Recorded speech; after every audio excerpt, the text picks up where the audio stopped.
welcome back to Tipoff 2023-2024. Dr. Ron Poniewasz, basketball MD, and Professor Larry Kelly, the instructor of the madness known as basketball around the county. We are your Tipoff gurus here, and we're back for one final show. Larry Kelly is a member of the Luxembourg, Garbett, Kelly & George law firm, former Shenango varsity baseball coach, former ninth grade Newcastle basketball coach, and is a current assistant coach for Penn State Shenango. Larry Kelly, welcome back. It's always a pleasure to be here, and I watched a lot of basketball, tournament basketball over the last weekend. And the more I watch, maybe I'm not as bad a coach as Ralph Belendo said I was, because if I'm the Virginia coach against NC State, and I got 2 fouls to give with about 5 seconds left in the game, I'm fouling those guys twice and make them take it out of bounds 3 times before they shoot the game winner. And if I'm the coach from Kent State, my team probably knows what the score is, how many fouls we have, and that we don't have a foul to give against my alma mater, Akron University. Wow. I don't know if you saw both of those games. You know, I'm an Akron U grad, so I'm watching the Akron game. Apparently, the guy from Kent State thought they had a foul to give. Fouls after they take a 1-point lead with 4 seconds left. He fouls the kid from Akron coming up the court. Akron's in the bonus, goes to the line, makes 2, beats them by 1. And, of course, the NC State game against Virginia, one of the greatest coaches in the country, has 2 fouls to give. They're after a missed foul shot. NC State's bringing the ball up the court. You got fouls to give. Foul them before they get to the half-court line a couple times. Make them take the ball out again. Kid hits a game winner for NC State. Not a game winner, but ties the game with a 3-point shot. It was a prayer, but those kind of things happen. So, you know, your team has to know the situation, and you as a coach, you have to know the situation. So it's basketball season. And now it's really going to get good, even though our high school teams are kind of done for the year. March Madness is just beginning. All right, let's talk about the athlete of the week, because this kid is special. He is a special, special young man.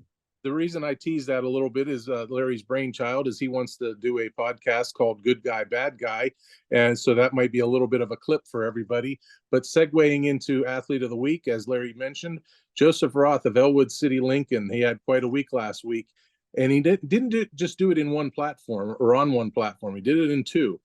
Basketball earlier in the week. But the main thing is he was at state at Bucknell University for swimming, and he captured a silver medal and a bronze medal at the Class 2A swimming championships. He won bronze in the 50-yard freestyle in 21.07 and silver in the 100-yard backstroke in 48.34. So that's very impressive. Swimming as a co-op with Riverside. And really not getting to train like he would normally train. Because remember, the difference between gold and silver at those races is 1/10 of a second.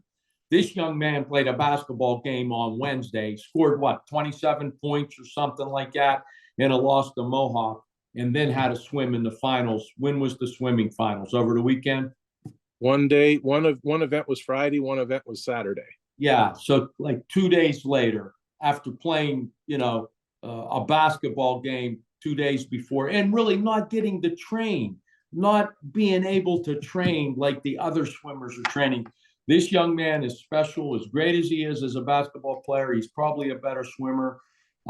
You may see Joseph Roth swimming in the Olympics one of these days. He's that good.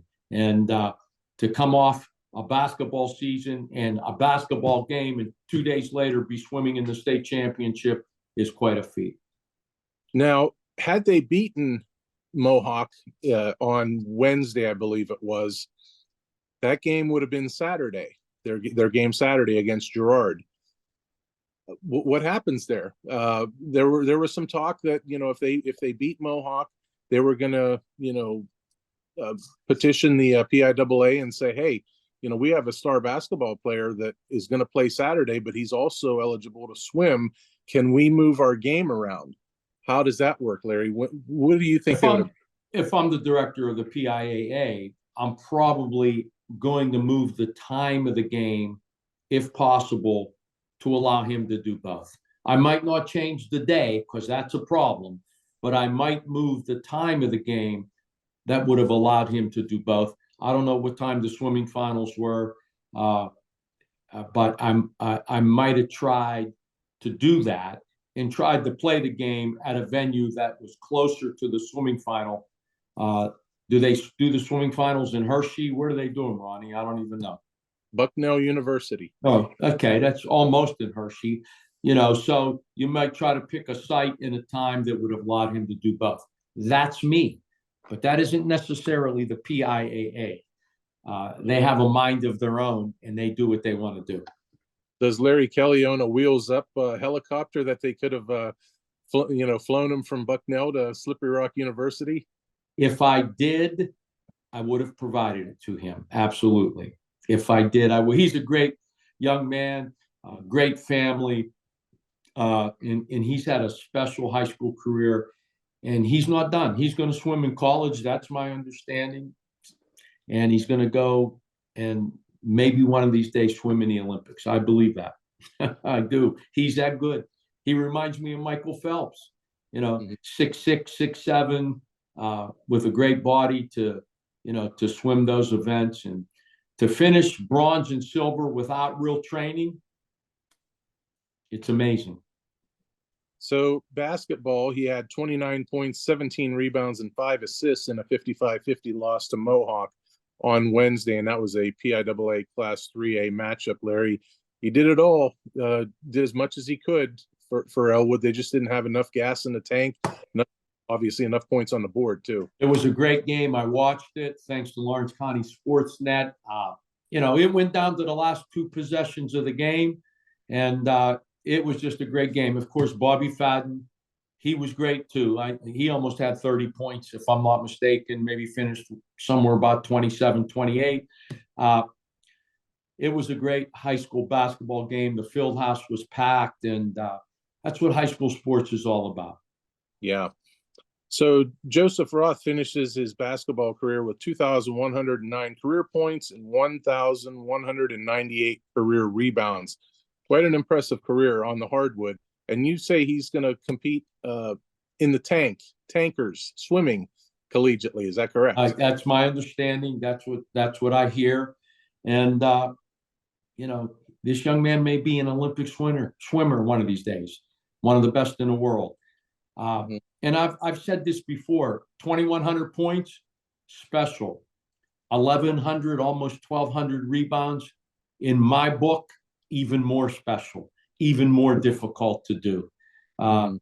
This young man was the real deal, and I salute him. And by the way, he's a 4.0 student, so let's just throw that in the mix too. Yeah, that's most impressive. Any idea where he's going? Do you have that knowledge? I somebody, and again, this is all through the grapevine. Indiana University in Bloomington, I hear, maybe is where he'll end up. He's one of those young men that will have his choice. Sure. Okay, well, that is Athlete of the Week, Joseph Roth, for his performance not only in the pool but on the court last week as well. State swimming, a silver and a bronze medal, 29 points, 17 rebounds, 5 assists, and a 55-50 loss to Mohawk in the PIAA playoffs. Don't go anywhere. We have one more segment. We will talk about topics, and we'll rehash 3 of the basketball games, one from Friday, one for Saturday. We'll do that next on the other side right here on Tipoff. We all know there's an advantage to being the home team, to playing at home. And at LGKG, we have been your home team for personal injury cases involving automobile accidents and workers' compensation claims for over 90 years. At LGKG, over 10,000 clients have trusted us to represent them. We know how to present your case to a Western Pennsylvania jury. We know what makes them tick. We know how to win. Okay, we're back to talk to you about 3 basketball playoff games that were played last weekend, one Friday, 2 Saturday. First off, we have the Union boys playing Bishop Carroll in a Class 1A matchup. That was held at Norwin High School. Bishop Carroll wins 80-73 in regulation.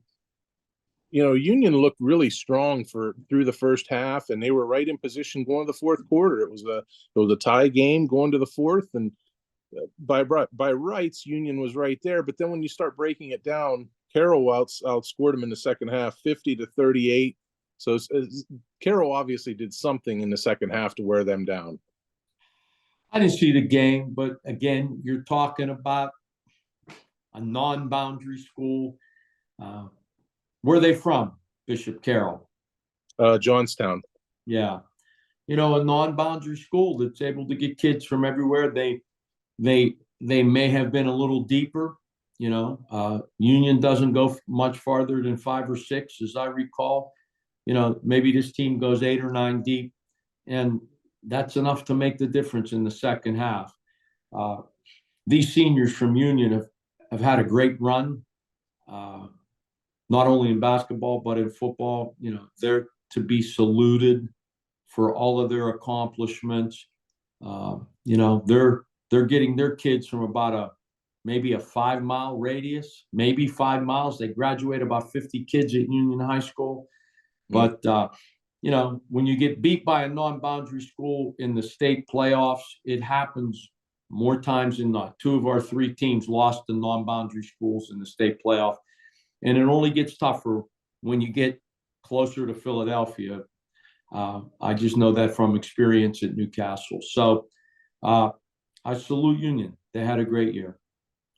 Braylon Thomas with 30 points in that game. Lucas Stanley with 24.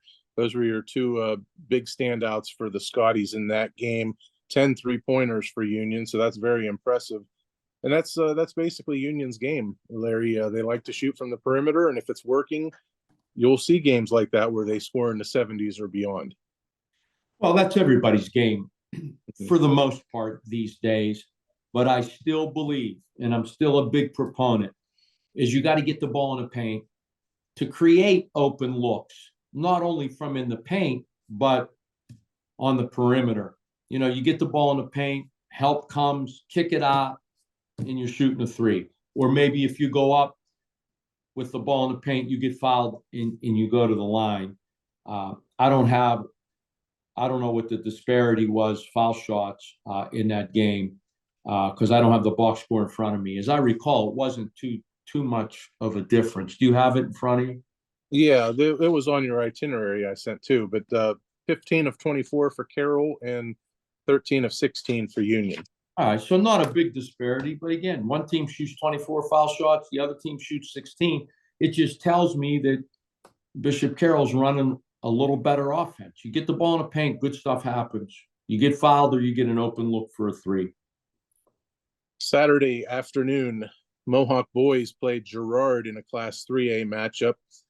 Girard, obviously a very good team. They defeated Franklin for the District 10 championship, dethroned the 3-time defending Franklin boys basketball team in District 10. Girard comes away with a 70-50 win in this matchup. Listen, Girard is good. You know, they have basketball pedigree up there. They've been good for a long time. It's right outside of Erie. In Mohawk, they may have been spent, Ronnie. The game they played on Wednesday was a dogfight and was an emotional, highly emotional game against Elwood City. They went down to the last 1 or 2 possessions of the game. You know, sometimes when you play a game like that against a local rival, it's tough to get your energy back up to play, 2 days later, 3 days later. So where was that game played? Slippery Rock, right? Rock, yeah. Yeah. So, you know, not a long bus trip, but again, it's hard to get the emotions back up and get your energy moving again after a game like they played Wednesday against Elwood City. Mm-hmm. Drew Rona with 15 points for the Warriors, and he's just a freshman. You know, a lot of big things ahead of him. And Michael Lair confirmed that. He's, you know, I think a lot of people are expecting Drew Rona to have a really nice career. Well, sure. Him and Bobby Fadden will take the reins. Jay Rona will be graduating. Jay Rona, great basketball player. And I told you, as good as he is as a basketball player, he might be a better baseball player.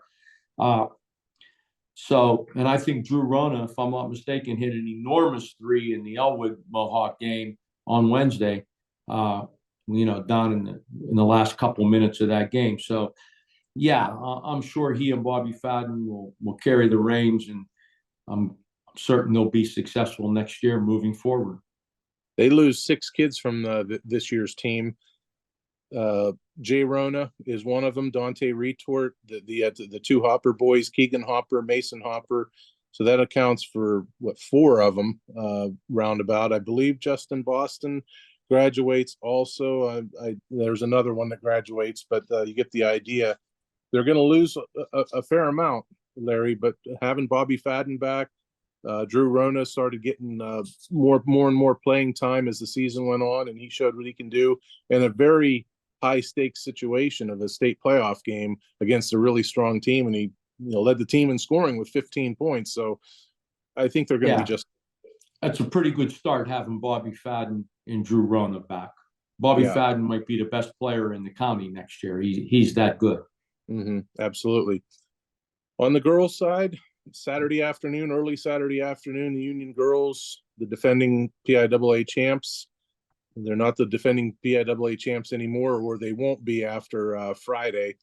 Union girls go down to defeat 60-43 against Bishop Guilfoyle.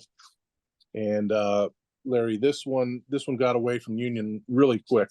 22-8, Guilfoyle led after the first quarter, and from there you're playing an uphill battle. You're fighting an uphill battle from there.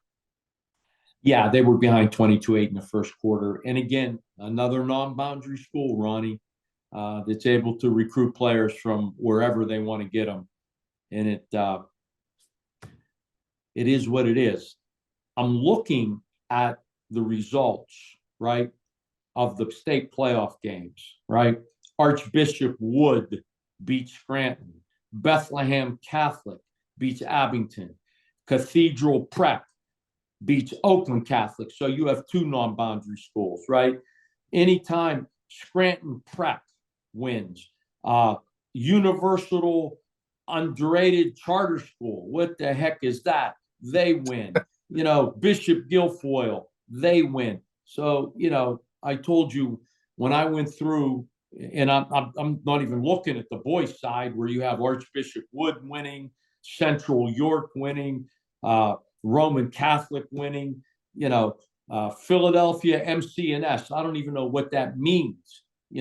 What it means is they got a heck of a basketball program. Them winning, Constitution winning. When I did when I tried to get it changed and I went to the oversight committee, again, state playoff games, I went back like 3 years. The non-boundary schools win 70% of the games by an average of 15 points. And here we are. Two of our teams get beat by non-boundary schools. Let me take a Lawrence County All-Star team, and we'll play one of those teams, right?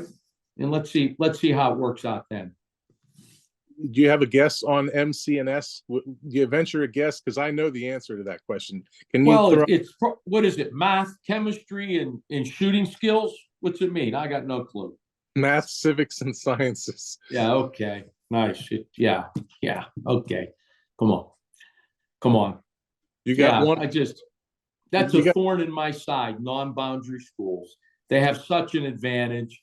Union, they got maybe 50 girls. No, probably they got 50 in the whole graduating class. They may have 25 girls in the school, and they got to play Bishop Guilfoyle that's able to get players from all over wherever they need them. And that's just the way it goes. I mean, it's unfortunate, but that's the world that the PIAA lives in.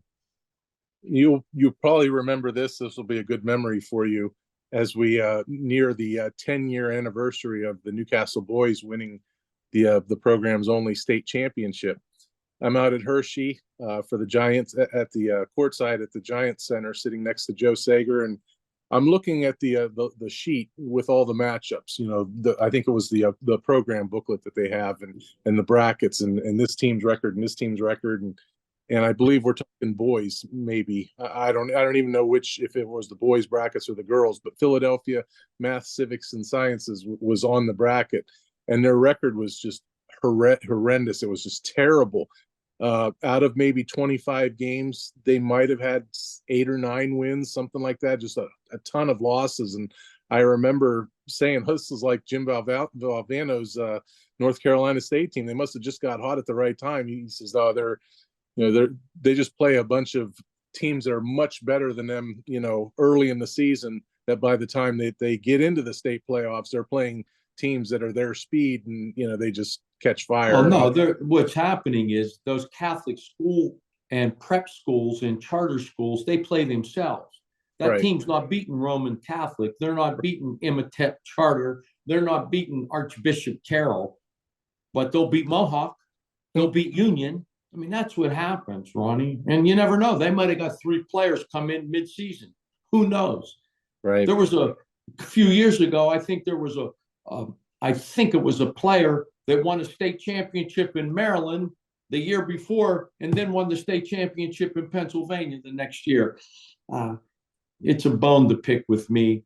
Again, I don't begrudge them the chance to play, but when you get to the state tournament, they should play in their own bracket. Let them play each other. Have a public school champ and a private school champ. Mm-hmm. All right. And Union loses a handful of girls, 4 or 5, somewhere around there. Kelly Cleaver is gone. Bella Cameron also gone. Kayla Eppinger is gone. There's another girl, I believe, Ariana Pavelko, I believe, also will be gone from next year's squad. So they'll be building around Kylie Frustorfer, certainly. Miera Gunn will be back. Mia Cruz will be back. So they'll still have talent on that team, Larry Kelly. Yeah, and they're, of course, well coached. Coach Nogue will get the best out of them. But Kelly Cleaver's a special player. She had 24 in the game that they lost. And, she's kind of been their go-to person the entire season. They'll miss her. Right, absolutely. Okay, so obviously there will be no Lawrence County teams competing in Hershey for a state championship. The best that Lawrence County will have is our next door neighbors, so to speak. Kennedy Catholic has won tonight, defeating Greensburg Central Catholic 61-45. So the Lady Golden Eagles are headed to Hershey for a 3rd straight year. They got a lot of good players on that team, so that'll be the best. Bet they do. I bet they do have a lot of good players. Lake Fields, Larry Kelly. If you haven't watched her, do yourself a favor and watch Lake Fields. She's very good. So that's something for the county to keep an eye on, and hoping that Kennedy Catholic can bring home a state title to the surrounding area, so to speak. Before we let you go, there's a few topics that I'd like to comment on with Larry or talk over. First of all, naturally, the Neshannock girls, very young team this year. Caitlin Freeze, the only senior, she's the one that departs. And Larry, truth be told, as you would say, a lot of times that we hear the one phrase by coaches when you're deep into a season, well, this person's not a freshman anymore, they're a sophomore, or this person's not a sophomore anymore, they're a junior. And all the time, in my mind, I'm thinking, yeah, they're going to school the next day, they're still a freshman. Or they're going to school the next day, they're still a sophomore. And here's the thing, and that's coach speak. You understand? That's coach speak. It's like coaches saying, well, they're well coached. Are they really well coached? Because New Brighton's 0-22 for girls. They're well coached.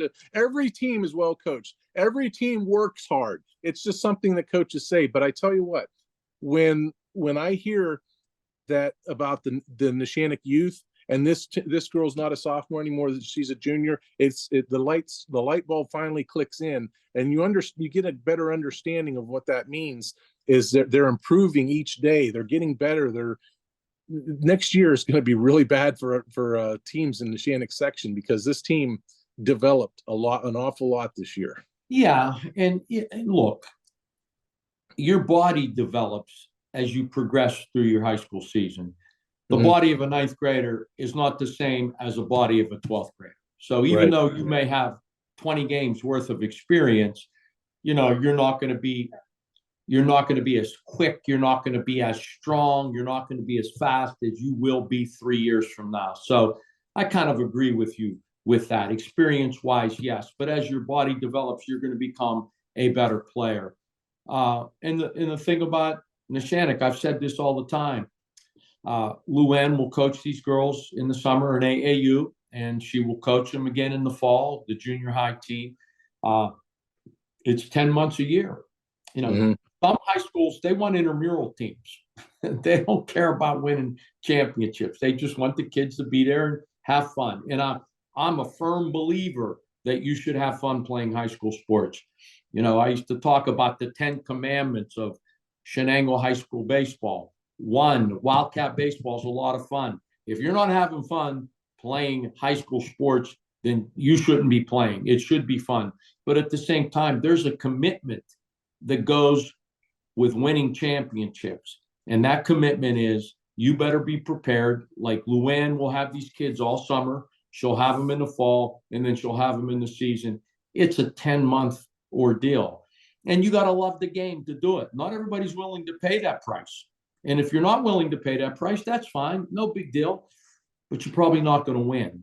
And and maybe that isn't a big deal either. You know, as a high school coach, I believe that my job was to develop young men, to mentor young men, to teach life lessons that will allow them to be successful when they cross that bridge from adolescence to adulthood.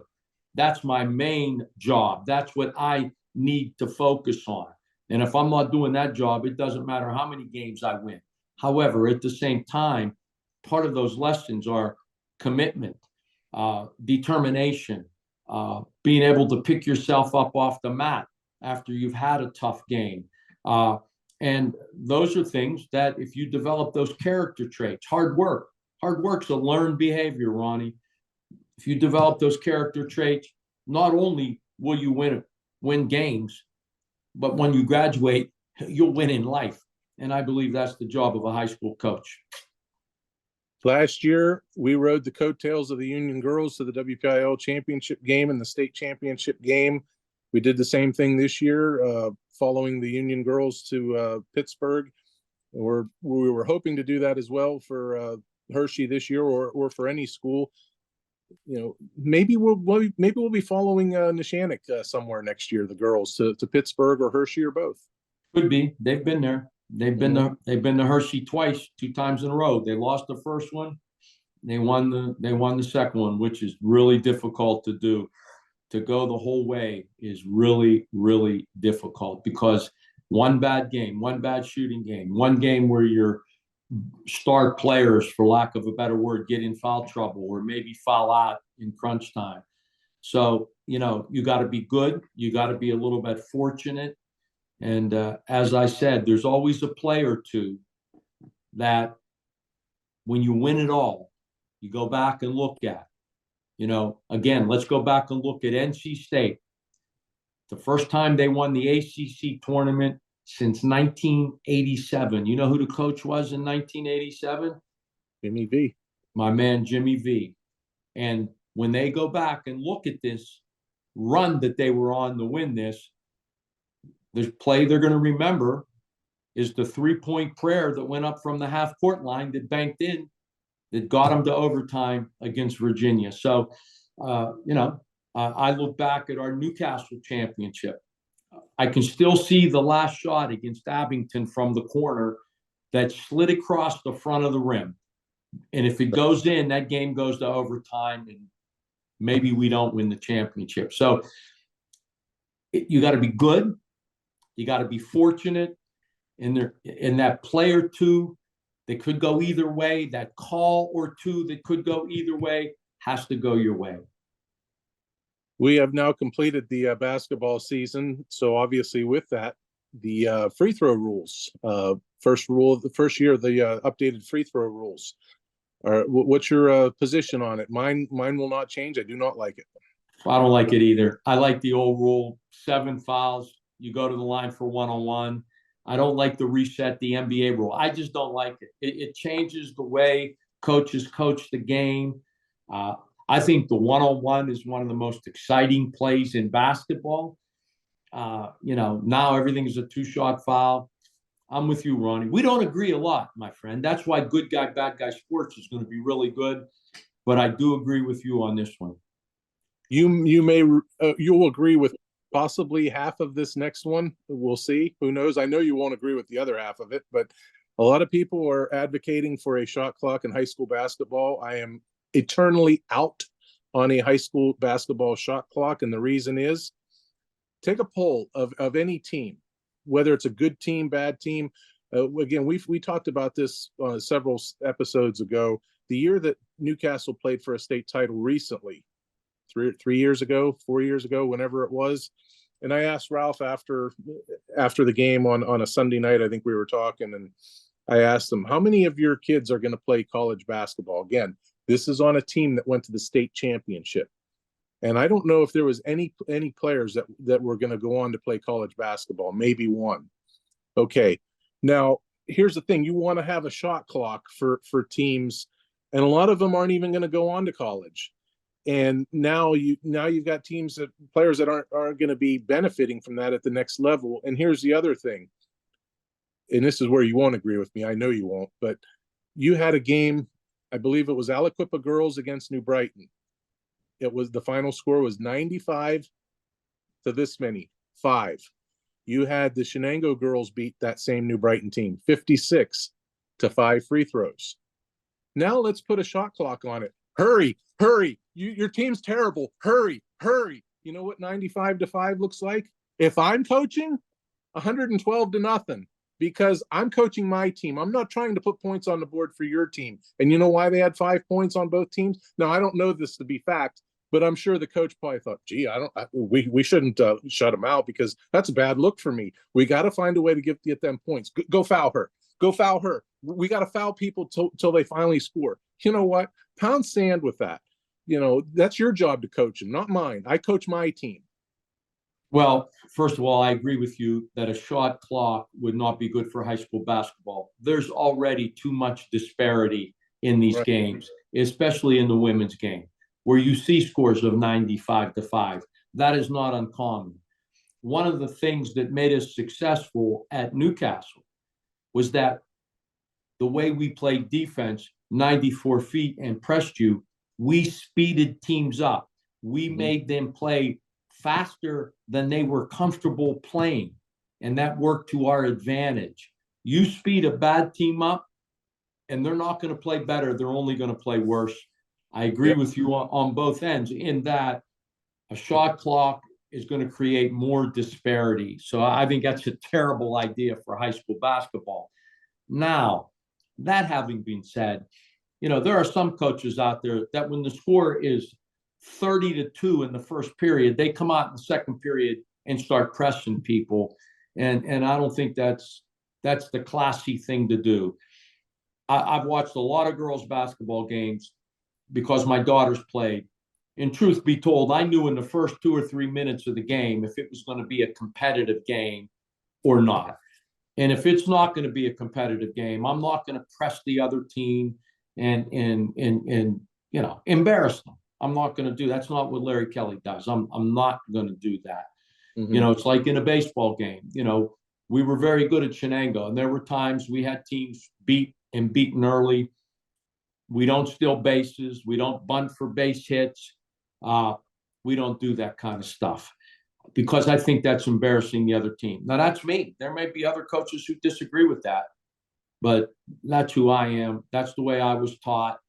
You know, if you're, you know, there's a certain decorum that has to be shown amongst high school coaches, especially. In the collegiate game, maybe it's different, but at the high school level, you know, show some decorum. Don't embarrass anybody. Okay, before we get out of here on this and give our proper thank yous to everybody involved, I knew Larry Kelly would bring up Jim Valvano at some point. So being that, you know, we've got the NCAA basketball tournament starting later this week, Larry, the North Carolina State Wolfpack won the ACC tournament. They were 100 to 1 as an 11 seed. That has to get you thinking about the Jim Valvano. So first off, my question to you is, are you doing one of these two things, or maybe both of them? They are, at last check at DraftKings, 180 to 1 to win the national championship. You think maybe I'd have had a $2 bill on them? or maybe a 10 spot. I'll win 1,800. The year they won the national championship, it was the same situation. They went into the tournament with the most losses of any team that had ever won the national championship. They had to win the ACC tournament just to get in. So maybe it's their year. You know, every year when I was coaching at Newcastle, the start of our playoff season, I would watch Survive in Advance. It was the story of the 1983 North Carolina State Wolfpack. In fact, after I'm done with you here, I'm going to put the DVD in and watch it. Survive in Advance. Now, I mentioned DraftKings because they also have a special, a 64% profit boost. So if it's 180 to 1, if that's still the price, it's 295 to 1. If you get it at that. So 295, that's awfully impressive. Now the other option you have, you could do a rollover parlay. You could bet them to win the first game and take that winnings, bet them to win the next game. I'm not a gambler, Ronnie, so I don't know about all that stuff. But look, there was something special going on with that North Carolina State team. I'm telling you, there was something. And I thought that North Carolina, the Tar Heels, were one of the best teams in the country. And I'm going to tell you, it was no fluke that they got beaten that championship game. The Wolfpack took it to them. It was no fluke. They were the better team that night. Yeah. Okay, Larry, anything else you would like to say before we close up shop here? No, thank you. I appreciate you guys having me on. I think we have a lot of fun, and hopefully the high school students that participate in the sports enjoy them, enjoy our show, their parents, their grandparents. I hear some feedback from time to time that they appreciate the shout outs that we give them. You know, at LGKG, I always said this community has been very good to Larry Kelly, and this is just to give back to the community in hopes of, giving back to a community that's been so good to me and my family and my law firm throughout the years. I'd like to thank Larry Kelly for joining us throughout not only the football season, but the basketball season as well. For the law firm of Luxembourg, Garbett, Kelly, and George for sponsoring us. For Pete Sirianni for the editing purposes of this and getting us online. He does a great job with all that. And certainly to the viewers out there watching us on a week-to-week basis and your support.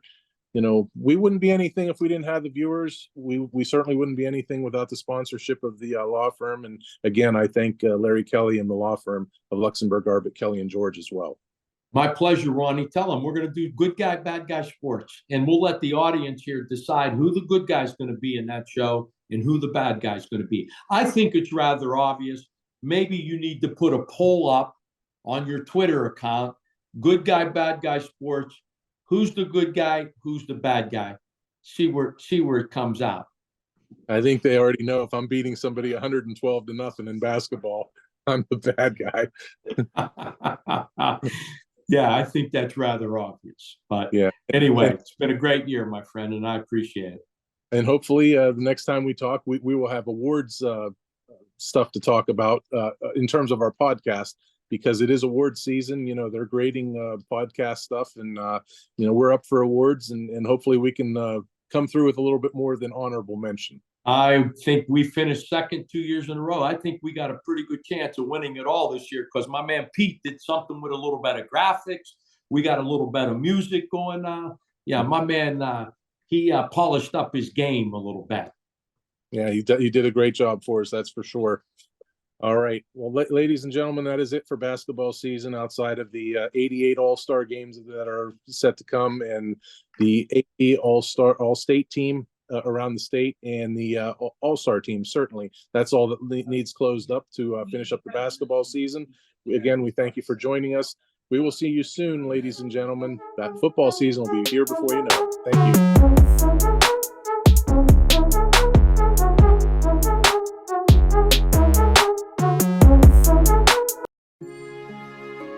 We all know there's an advantage to playing at home, to being the home team.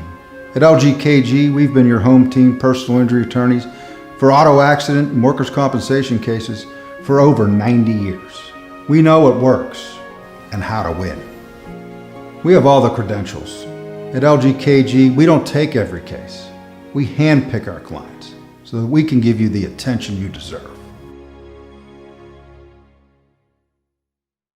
Our boy Much. Gino signed for 15 million. Yeah, 2 years, 15. That's right. God bless him. He deserves it. Yeah. Staying within the division.